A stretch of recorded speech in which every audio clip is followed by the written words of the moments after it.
د ظلم او د جبر نه خو لا اوس هم مونږ نه یو وتي. هغه د شتګردۍ کې مونږ اوس هم پراته یو. ټوله پښتونخوا چې کم ده نو هغه په وینو باندې اوس هم لمبولی کېږي. ینګ جنریشن دپاره دا پکار ده چې نیکسټ ټایم هغوی ښه ججمنټ وکړي او بیا د هغه ججمنټ په لیول باندې چې کم دی نو کسان رامخې ته کړي. شنګله د ټوریزم په حوالې سره ډېره زیاته ښایسته او د دې نه انکار نشي کېدی چې خیبر پښتونخوا کې که هغه سوات دی، که هغه دیر دی، باجوړ دی، که هغه شنګله ده، نو موږ ډېر زیات میلمه دوست خلک یو. که نه که اوس شنګلې ته زما لیډرشپ توجه ورکړي نو شنګله به څه شي؟ پروموټ به شي، مخې ته به لاړه شي، هوټل به سټارټ شي، هلکان به په روزګار باندې شي، نوجوانان به په روزګار باندې شي. د شنګلې چې زیات کم بل اهمه مسله ده نو هغه بجلی ده. شنګله چې کم ده دا 82 میګا واټ بجلی پیدا کوي. 82 میګا واټ ډېره لویه بجلی ده، خو په دې کې صرف شنګلې ته نیټ څومره دی ضرورت؟ 5 میګا واټ. ټول نه چې لویه مسله ده هغه د شنګلې د کویلکان مزدور ده او تر اوسه پورې مونږه 8000 کویلکان مزدوران چې کم دي دا مونږ بیللی دي او دا به یو ته بټګرام هم راځي، یو ته دیر به هم راځي، یو ته باجوړ به هم راځي. دا نه ده چې په یو ډسټرکټ کې د کرپشن کېږي، په یو ډسټرکټ کې د غلا کېږي او یوت په هغې باندې خاموش وي. مونږ به هر ګز نه خاموشه کېږو، خپل د حقوقو دپاره او خپل د حق دپاره به لړاویږو. او داسې یو ینګسټر که هغه زه یم، که هغه بل دی، که هغه بل ځوان دی، دا رامخې ته شي نو هغه ته به احساسي، هغه ته به د محرومیانو احساسي، هغه به په پیراشوټ باندې نه راغلی نو هغه بیا خپل علاقې ته ترقي ورکولی شي. ستړي مشي ګرانو کتونکو، تمه لرم چې تاسو ټول به روغ جوړ ښه او خوشحاله یاست. روشنا ضمیر او تاسو ګورئ TSR پښتو. نن چې کوم میلمه مونږ سره په سټوډیو کې دی د هغوی تعلق د شانګلې سره د انصاف سټوډنټ فیډریشن شانګله تیر پریزیډنټ پاتې شوی، د دې سره صدر یوت اف شانګله او که سره ورسره ایډیشن کوم نو د کویلې په کان کې چې کم مزدوران کار کوي د هغوی ترجمان هم دي. محمد ادریس خان نن مونږ سره په سټوډیو کې دی. ادریس ډېره مننه مونږ له د وخت راکولو. وخت به نه ضایع کوم او لومبی سوال طرف ته به راځم. سوال زما دا دی چې ادریس زه نن سبا ګورم چې په خیبر پښتونخوا کې ډېر شی داسې تنظیمونه جوړ شوي، خپل اسمبلی جوړه کړې ده، خپل پارلیمنټ یې جوړ کړی دی. دا ینګسټرز په دې سیس کې ډېر زیات چې دی راغلی دي. نو د دې څه ضرورت دی؟ آیا دا کریډیبل دي؟ خلک پرې ټرسټ کولی شي یا دا صرف یو تربیتي ادارې دي چې خلکو له د دې تربیت ورکړي چې په سیاست کې څنګه راتلل دي او یو ښه کردار څنګه لوبول دي؟ ډېره مننه ستاسو. څنګه چې تاسو تپوس وکړو چې ډېرې ادارې جوړې شوي دي، یعنی یوت پارلیمنټس به ورته زه ووایم، څنګه چې د یوت اسمبلیانې جوړې شوي دي. نو دا زه وایم چې دا یو ښه اقدام دی. هغه دې دپاره چې نن سبا یوت کې اویرنس ډېر زیات کم دی. نو دا صرف او صرف د یوت اویرنس دپاره دی چې هغوی خپل د علاقې مسایل راوړي او په یو ښه توګه باندې هغوی د هغې دپاره آواز اوچت کړي. ځکه یوت ډېر زیات مایوسه دی او هغه د دې خپل د لیډرشپ نه مایوسه دی. که چېرته لیډرشپ ښه وی نو یوت به هغوی ته خپل مسایل وړاندې کولی، خو یوت مایوسه دی. نو په دې وجه باندې یوت خپل اواز چې کم دی نو دغه اسمبلیانو نه په خپل اوچتولی. صحیح شو. ادریس زما تپوس به زه تاسو نه ستا کول غواړم چې تاسو یوت مایوسه دی. نو خیبر پښتونخوا کې چې زه ګورم تېرو 12 کالونو نه تقریبا د پاکستان تحریک انصاف حکومت دی. نو آیا دا یوت چې دی دا پاکستان تحریک انصاف نه مایوسه دی ځکه چې لیډرشپ هم د هغوی دی، حکومت هم د هغوی دی او ټول کارونه عمل ته هغوی کوي؟ نو آیا پاکستان تحریک انصاف نه خلک مایوسه دی یا څه نورې پولیټیکل پارټیز دی چې هغوی نه دا مایوسي ده هغه پاکستان تحریک انصاف سره په یکجهتۍ کې؟ بیسیکلی په پاکستان کې چې کوم پالیټکس روان دی د دې نه یوت مایوسه دی ځکه دا هغه شانته کې پالیټکس نه دی. جمهوریت مونږ به ورته ووایو چې دا جمهوریت ختم دی په دې ملک کې، نو ځکه هغه یوت چې کم دی نو هغه مایوسه دی.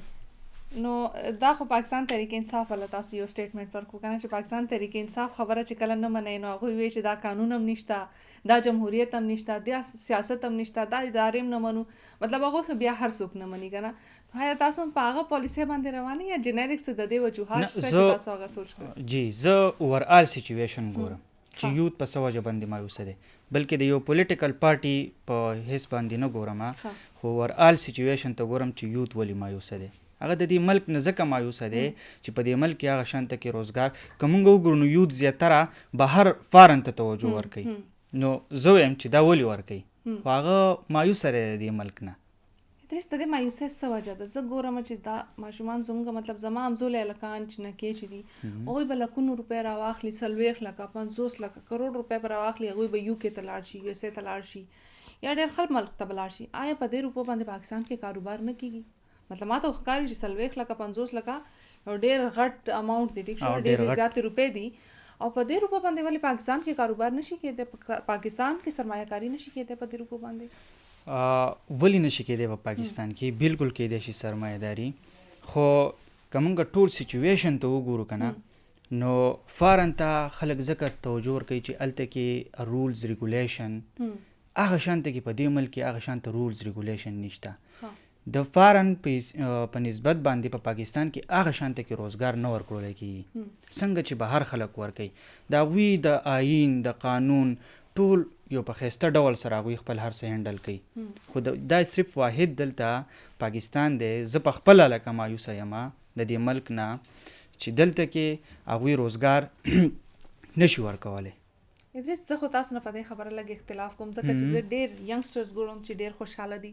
زما په عمر ډېر ینګسټرز دي چې هغوی خپل کاروبار کوي خپل سیزونو کې لګیا دي مطلب چا سره جابز دي څوک کاروبارونو کې او ځینې علاقې خامخا زه د باجوړ خبره هم کوم په هغې کې زه د تیرا خبره هم کوم زه د دیر خبره هم کوم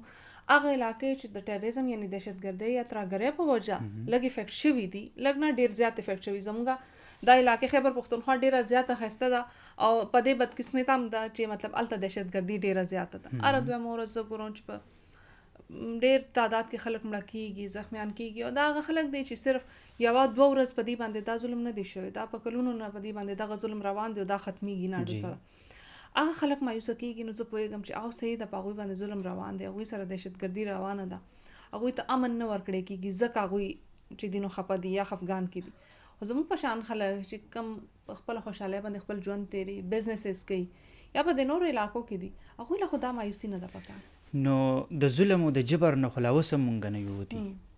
هغه دهشتګردۍ کې مونږ اوس هم پراته یو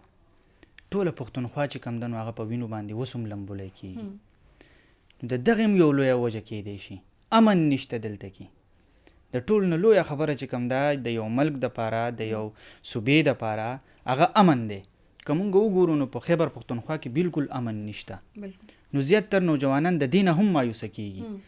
ځکه فرست پرایورټي چې کم ده نو هغه امن دی پیس دی چې کله په یو ځای کې پیس وي نو ته به هلته کې خپل ژوند تیر کړي خو چې په کوم ځای کې پیس نه وي امن نه وي نو ته به هلته کې ژوند څنګه تیر کړي صحیح شو تاسو ته دا نه ښکاري چې پولیټیکل پارټي چې دا په دې کې یو کردار لري پاکستان تحریک انصاف د 12 کلونو نه په خیبر پښتونخوا کې حکومت دی ولې دې دونه ناکامه شو چې 12 کلونو نه په خیبر پښتونخوا کې امن اډو سره رانغلی ځکه خو نن دا یوت تاسو ته ناست دی په دې سټوډیو کې که زه یو نوجوان دلته کې ناست یم نو دا ټول پولیټیکل پارټیز چې کوم دي دا په امن ورکولو کې ناکامه شوي دي ځکه چې یو لیډر په خپله باندې یو ایم پی ای ایم ان ای په خپله باندې په پارلیمنټ کې امن غواړي په اسمبلی کې پاسي او هغه وایي چې مال امن راکوي نو دا منتخب سوی څه دپاره دی چې دی په خپله باندې امن غواړي په کار دی چې دا امن خو دا د ریاست ذمه داري دی چې دا امن مونږ ته راکړي صحیح شو یو طرف ته ګورم چې پاکستان تحریک انصاف ډېر ښه نمونه چې دي هغوی امن غواړي د اسمبلی په فلور چې هغوی ودرېږي نو هغوی چې مونږ ته امن پکار دی مونږ امن غواړو او بل طرف ته ګورم چې په خیبر پښتونخوا کې حکومت هم د هغوی دی 12 کلونه هغوی وایي چې عوام چې دي هغوی مونږ منتخب کوي نو آیا عوام له نه دي پکار چې دی له د نور ووټ نه ورکړي دی د نه منتخب کوي که دی د عوامو حقوق نشي پوره کولی عوامو ته تحفظ نشي ورکولی عوامو ته امن نشي ورکولی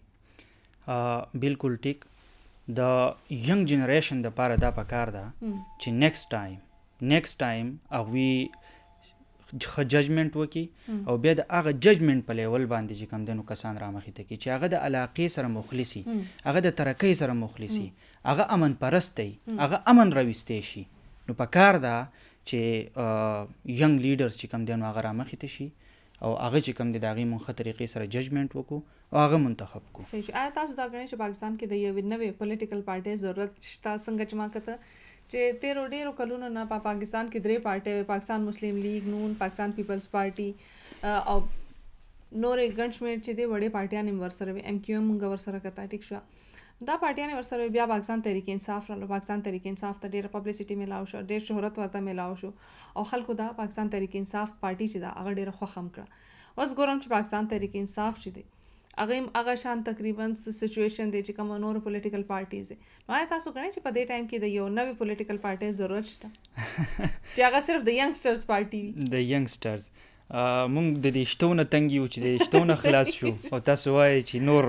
پارټیان یې جوړې شي او ستاسو دا خبره ټیک ته دې سره زه اتفاق لرم ځینو مونږ په دغه تیارو کې یو مونږ یو بل پسې نښتي یو مونږ د ملک ته ترقي نشو ورکولی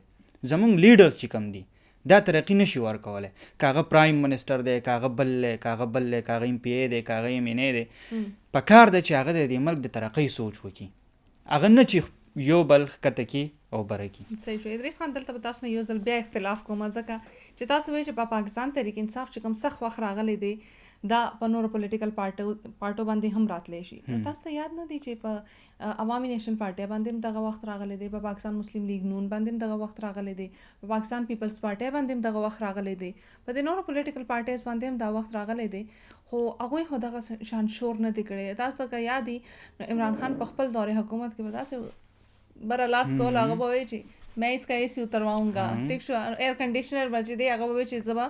د نواز شریف د جیل نه ए सी کوزوم ٹھیک شو یا به زه د نه دا سہولیات اخلم زه به دا کوم زه به هغه کوم هغه عمران خان چې نه هغه سره د خلکو ملاقات نه کیږي نو هغه دونه شور مچي هغه وی چې زما حقوق چې دی هغه په عمل کیږي نو د پاکستان مسلم لیگ نون حقوق نو د عوامي نیشنل پارټي حقوق نشته د پاکستان پیپلز پارټي حقوق نشته صرف د پاکستان تحریک انصاف حقوق دي چې کم په عمل کیږي. د ټول نه اول خو ډیره ښایسته خبره تاسو وکړه چې دلته کې ډېرې لوی قربانیانې ورکړي او د دا پټه پناه خبره نه ده چې د دهشتګردۍ غاړه چې چا نیولې نو هغه این پي دی بالکل او هغوی ډېرې زیاتې قربانیانې دي د پښتونخوا خاورې له ورکړي دي. پاکستان تحریک انصاف ته په خیبر پښتونخوا کې داسې ښکاري چې مونږه لیډینګ پارټي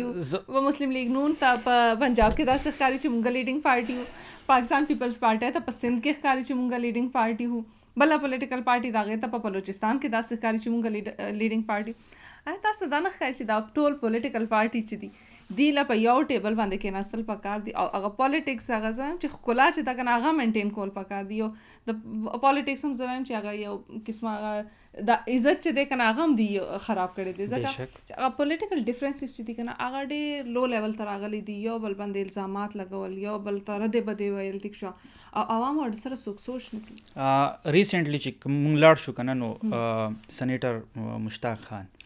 هغه یو ډېر زه به ورته ووایم چې زما یو آیډیل هم دی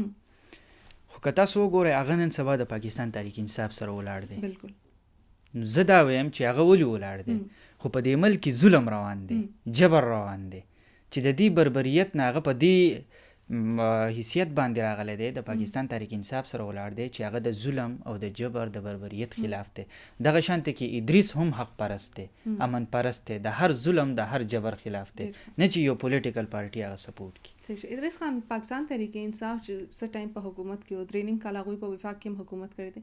هغه ټایم هغوی ته ولې نه یاد چې په خیبر پښتونخوا کې دهشتګردي ده هغه ټایم هغوی ته ولې نه یاد چې دا ریاست چې دی دا ظلم کوي ٹھیک شو هغه ټایم هغوی د ریاست سره ناستو دوی سره ملګرتیا هم کوله پاکستان نظام هم دوی سنبال کړو چې کومه ورځ دی نه هغه سوی چې پاور یا اتھارټي چې لاړه نو هغه ټایم دی تر آیا چې دا ملک چې په دې کې ظلم هم روان دی په دې کې دهشتګردي هم روانه ده په دې کې دا هر څه خراب هم دي هغه 3 کاله چې نو هغوی کې خو په دې وی چې پاکستان ښه ملک څوک مطلب په دې دنیا کې نشته ٹھیک شو نو هغه 3 کاله پس دی ته ولې رایا چې د پاکستان چې دی هغه ټول نه خراب ملک دی پاکستان کې هر څه خراب دی پاکستان کې اډو سره ټیک کېدی نشي. د دې جواب ډېر شارټ الفاظو کې درکوم که تاسو وګورئ کله چې د پاکستان تحریک انصاف ګورنمنټ و د خیبر پښتونخوا خبره وکړو بیا به د ملک خبره کوو نو د پاکستان تحریک انصاف په ګورنمنټ کې څومره امن و لکه پای کې یو بم بلاست نه دی شوی په خیبر پښتونخوا کې نو د دې نه دا اخیستی کېږي چې پاکستان تحریک انصاف چې کوم دی هغه د دې ملک دپاره ضرورت دی د هغې د عمران خان د دې ملک دپاره ضرورت دی نو که هر څومره مونږ سټرګلز وکړو ایفرټس وکړو خو بیا به هم دغې خبرې له راځو ستاسو خبرې له چې دا ولې نه په یو ټیبل ټاک باندې کینی او خپلې خبرې اترې وکړي خو دا په دې ملک کې ناممکنه ده چې ټول بیا پالیټکس نه کیږي نو دلته کې خو هر ځای کې پالیټکس دی په ما هم پالیټکس دی په تاسو هم پالیټکس دی په هغوی هم پالیټکس دی نو مونږ وایو چې د دې پالیټکس نه به مونږ څنګه راوځو او که پالیټکس ورکوي نو اصل کې پالیټکس چې کوم دی سیاست دا عبادت دی چې څوک په صحیح معنو سره وکړي نو په کار ده چې دې ملک له ترقی ورکړی شي که هغه هر یو پولیټیکل پارټي ورکوي صحیح شو خو چې دې ملک له ترقي ورکړي. صحیح شو. ادریس خان ماته دا وایي چې تاسو وایي چې پاکستان تحریک انصاف چې کله وفاق کې حکومت نو ډیر امن و. آیا دا پاکستان تحریک انصاف اوس په خیبر پښتونخوا کې نه ده؟ د دې حکومت نه دی په خیبر پښتونخوا کې؟ نو ولې بیا دونه خلک وژل کېږي؟ زه صرف ګورم چې صرف خیبر پښتونخوا یو داسې صوبه ده چې په هغې کې دهشتګردي هم کېږي، په هغې کې ټیرریزم هم کېږي، په هغې کې ټارګټ کلینګ هم کېږي، په هغې کې علما چې دي هغوی هم نشانه جوړېږي، په هغې کې عام خلک هم نشانه جوړېږي، په هغې کې پولیټیکل فګر چې دي هغه هم وژل کېږي. نو ولې خیبر پښتونخوا کې خو اوس هم د پاکستان تحریک انصاف حکومت دی، نو هلته امن ولې نه راځي؟ د اټک نه په اخوا یو شانتي ژوند دی او د اټک نه بیا چې دې پنجاب طرف ته راواړو نو دلته بل شاني ژوند دی. نو پاکستان تحریک انصاف چې زه به دا ووایم چې ټیک ته د هغوی ګورمنټ دی په خیبر پښتونخوا کې او هغوی خپل سټرګل کوي، کوشش کوي د امن د راوستو دپاره، خو هغه مین چې کوم د ملک چې کوم مین هولډ دی نو هغه په فیډرل کې دی او فیډرل چې کوم دی نو هغه تاسو ته ښه پته دی چې څومره اختلاف دی د پښتون او بیا د پنجاب. نو وسایل ټول زمونږ استعمالیږي خو چلیږي په پنجاب. آیا تاسو دا نه ګڼئ چې وزیر اعلی خیبر پښتونخوا سهیل افریدي صاحب لا پکار دي چې هغوی د وفاق سره کینی او د خپلو حقوقو خبره دي وکړي؟ بېشک بالکل پکار دي او هغه دا کړي هم دي. که تاسو وینئ په تېروتي ځل باندې هغه څنګه چې هغه سی ایم جوړ شو نو هغه د ټول نه لاول چې کوم دی نو دا کار وکړو چې ټول که مولانا صاحب دی که دغه شانته کې جماعت اسلامي والي دي ان پي والي دي څومره هغه تاسو کتلي وو هغه جرګه چې هغه هغې کې ټول کېنولي وو. خو دلته کې که مونږ زو هغه د پښتو یو دغه دی متل دی وایي که ځې نو اوازوله به راځي. نو هغه دغه خبره ده چې دا نه یو کېږي، چرته هم دا نه یو کېږي. صحیح شو. ښه شانګلې حوالې سره به اوس لږې خبرې کوو ځکه چې پولیټیکل موږ ډېر هغه خبرې اوس دي لږ بس تاسو علاقې طرف ته راځو ځکه چې شانګله ما څه موده مخکې داسې شپږ میاشتې یوه میاشتې مخکې ما وزټ کړې وه. شانګله زما پرسنلي ډېره خوښه شوه چې سخته ګرمي وه او شانګلې ته چې لاړو نو ډېر زیات یخ موسم و. نو ما سوچ کو چې ما ځان سره سویټر یا جاکټ ولې نه دی راوړی. ماشاءالله هغه غاړې ته سخته ګرمي وه، سمه خولې را باندې پیدا چې څنګه شانګلې ته رالو نو یخني وه او ډېر ښکلی موسم. نو ما ته داسې ښکارېده چې مطلب جنوري فبروري والا موسم. شانګله ډېره زیاته ښایسته ده په ښکلا باندې چې دا نو هغه مشهور هم ده او ډېر خلک وایي چې که ټوریزم لاځې نو شانګلې ته لاړ شه. ټیک شو. خو بیا یو کمی چې ما ته محسوس شو هلته چې زه لاړم نو هغه انفراسټرکچر یعنې روډونه دونه پاخه نه دي،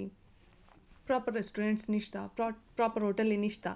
یعنې ټوریزم دپاره یو دونه ښکلی علاقه یو دونه مطلب د هغې خلک دونه مینه کول والا دی. ټیک شو. هغې نه باوجود هغه علاقه ډیولپ نه ده. آیا تاسو نه دا نه ګڼئ چې دا زموږ یو کمزوري ده، دا حکومت یوه کمزوري ده داسې علاقه یا داسې زه وایم چې پوره خیبر پښتونخوا چې دی نو هغه په ټوریزم باندې چلیږي او بیا هم خیبر پښتونخوا ټوریزم حوالې سره ډیولپ نه دی، انفراسټرکچر یې هغه عمره ښه نه دی. که کالام ته ګورم، که شانګله ته ګورم، که سوات ته ګورم، دا مین ایریاز ځینې چې دي هغه خو به ډیولپ دي. ټیک شو. خو دا نور ایریاز اډو سره ډیولپ شوي نه دي او په هغې باندې کار نه دی شوی. د علاقې د مسایلو په باره کې خبره کوو.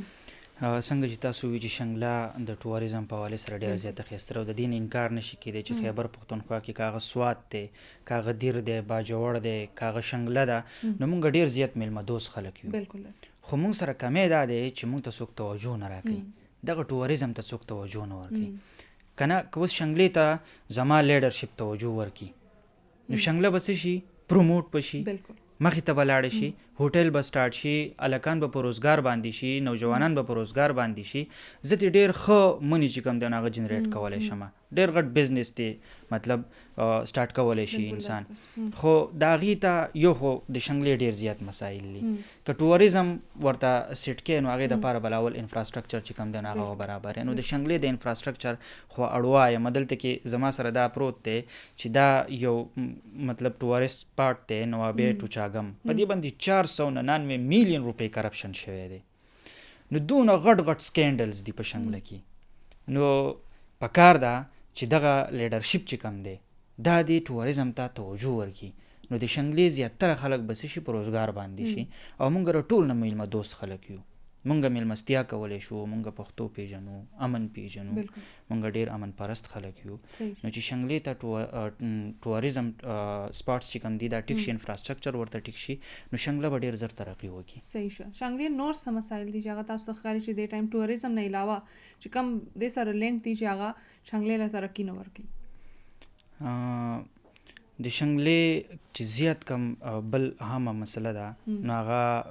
بجلی ده. ځکه چې دا پاکستان کانسټیټیوشن هم دا خبره کوي چې کوم صوبه یا کوم ضلع هغه خپله بجلی په خپله پیدا کوي نو هغې ته به بجلی فری میلاویږي. دا زه نه ویم، دا پاکستان کانسټیټیوشن وایي، خو نن سبا د آیین بالادستي کم ځای کې ده. نو شنګله چې کوم ده دا 82 میګا واټ بجلی پیدا کوي. 82 میګا واټ ډېره لویه بجلی ده، خو په دې کې صرف شنګلې ته نیټ څومره دی ضرورت 5 میګا واټ، او دغه 5 میګا واټ چې کوم ده دا هم شنګلې ته نه میلاویږي، حالانکې دا فری ده. اوس چې شنګلې ته کومه بجلی ده نو د یعنی کوم ډیم چې هلته کې دی د هغې نه بجلی بهر ملتان ته ده، خو شنګله ترې محرومه ده. نو په کار دی چې د شنګلې خلک د شنګلې سره مخلص شي. د ټولو نه مین وجه دا ده چې پولیټیکل پارټیز به شاته کو، خو که هلته کې هر یوه پارټي ده خو هغه د شنګلې سره دغه لیډرشپ مخلص نه دی. که چېرته کې دا لیډرشپ مخلص وی نو شنګله چې کوم ده نو دا به پروموټ وه، وایي ته بیکورډ یې، زه په څه باندې بیکورډ یم، ټوریزم زما سره دی، بجلی زما سره ده، ښایسته ښایسته ځیګونه زما سره دي، ښه ایجوکیشن چې کوم دی د شنګلې خلکو ډېر ټیلنټ دی پکې هغوی کړی دی، نو زه په څه باندې بیکورډ یم؟ زه چې بیکورډ یم زه د دغه لیډرشپ د وجې بیکورډ یم. یعنې تاسو دا ګڼئ چې په شنګلې کې چې کوم مسایل دي هغې ذمہوار چې دی یا قصوروار چې دی د هغه ځي لیډرشپ دی، هغوی ورله توجه نه ورکوي ځکه شنګله چې دا دونه وروسته پاتې شوه. ښه، تاسو د دې نه علاوه د کویلې په کان کې چې کوم مزدوران دي د هغوی ترجمان هم یې، ټیک شوه. دا ټاپک مونږ ډېر کم هایلایټ کوو. مونږ ګورو چې په خیبر پښتونخوا کې هم داسې قانونونه موجود دي، په بلوچستان کې هم شته، ټیک شوه. د دې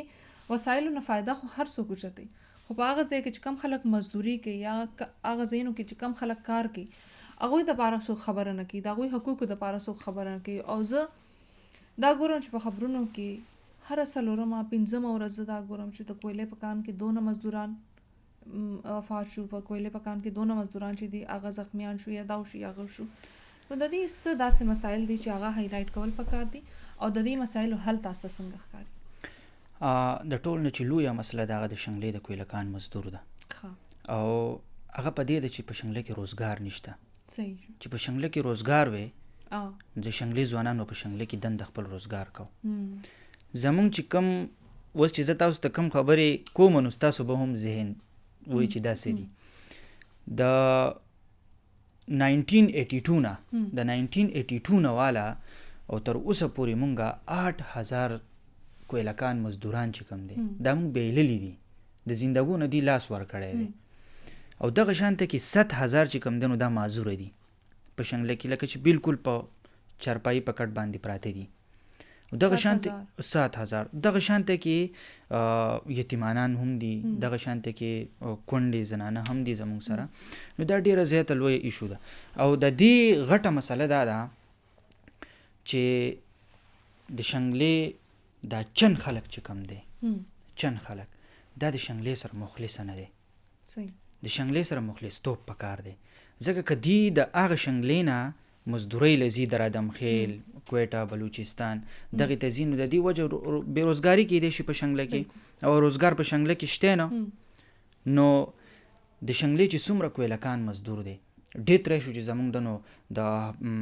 ویکلی زه به ویم د هفتې چې کوم د نو خامخا مونږ ته یو لاش میلاویږي، خامخا دا د هفتې ده، دا لکه دا روټین دی زمونږه. نو دا داسې نه د تېروتو ورځو کې یوت اف سوات پریزیډنټ سعد خان هم راغلی، او دا به یوت اف بټګرام هم راځي، یوت اف دیر به هم راځي، یوت اف باجوړ به هم راځي. دا نه ده چې په یو ډسټرکټ کې د کرپشن کېږي، په یو ډسټرکټ کې د غلا کېږي او یوت په هغې باندې خاموشه. موږ به هر ګز نه خاموشه کېږو، خپل د حقوقو دپاره او خپل د حق دپاره به لړاویږو. محمد ادریس خان، په اخره کې به تاسو ینګسټرز لا ځکه چې تاسو یوت پریزیډنټ یې، ټیک شو، یوت اف شانګله چې د هغې پریزیډنټ یې، تاسو آی ایس اف شانګله چې د هغې ایکس پریزیډنټ تاسو پاتې شوي او د ځوانانو دپاره تاسو کار کوئ، نو هغه ځوانانو له به څه میسیج ورکول غواړئ؟ صرف شانګله نه، د ټول ملک ځوانان چې تاسو دې ټایم کې ګوري هغې دپاره به ستاسو څه میسیج؟ ټولو ځوانانو ته هم دغه یو پیغام دی چې دا ملک چې کوم دی نو دې نه مایوسي ډیره ده. دا مایوسي چې کوم ده دا به موږ ینګسټرز ختمو، خپل د حقوقو دپاره به په خپله لړاویږو. بیا پاتې شو د شنګلې، نو د شنګلې ما دا خبره وکړه چې د شنګلې خلکو ته زما دغه یو پیغام دی، او خاص کر یوت ته چې دغه چند خلکو نه قلار شئ، که د شنګلې پروموشن غواړئ او د شنګلې ترقي غواړئ نو دغه چند خلکو نه چې کوم دی نو تاسو قلار شئ او داسې یو ینګسټر که هغه زه یم که هغه بل دی که هغه بل ځوان دی دا رامخې ته شي نو هغه ته به احساس وي هغه ته به د محرومیانو احساس وي هغه به په پیراشوټ باندې نه راغلی